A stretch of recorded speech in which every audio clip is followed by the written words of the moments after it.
Okay, I'm ready to do a little jet change in here.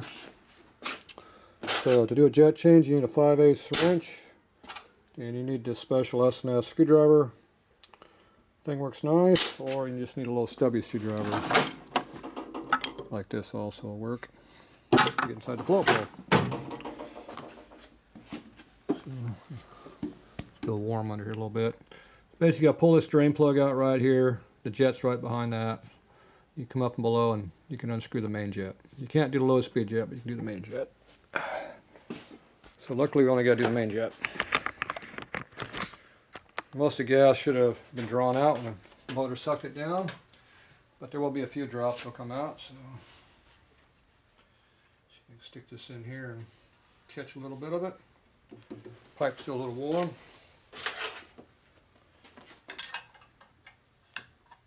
That wasn't very tight.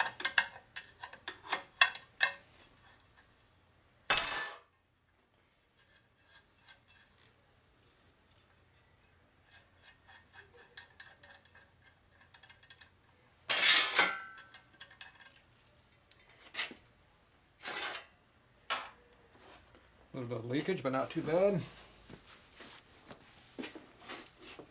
It's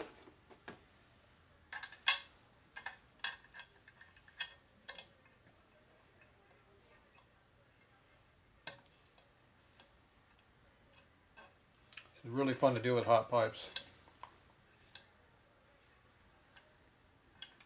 Luckily, these aren't very hot.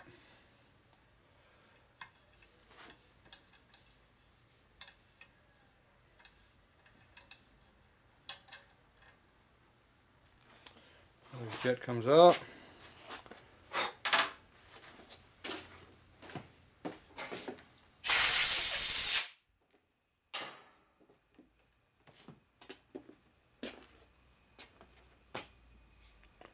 So there it is. Looks like an older one. I don't even see the size on it.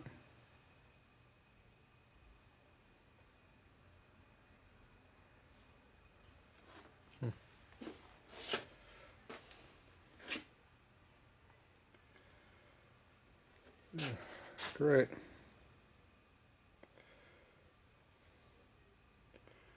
I see no markings. Great. Nothing like having a jet with no sizes on it. That makes it fun to determine what you have in it.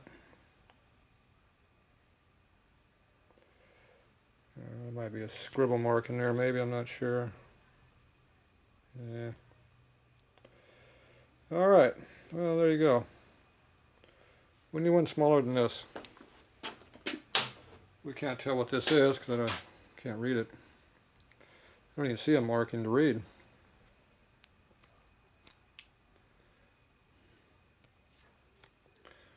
The older jets here are really fine markings on the side. I'm not seeing any markings. Alright, we'll be back.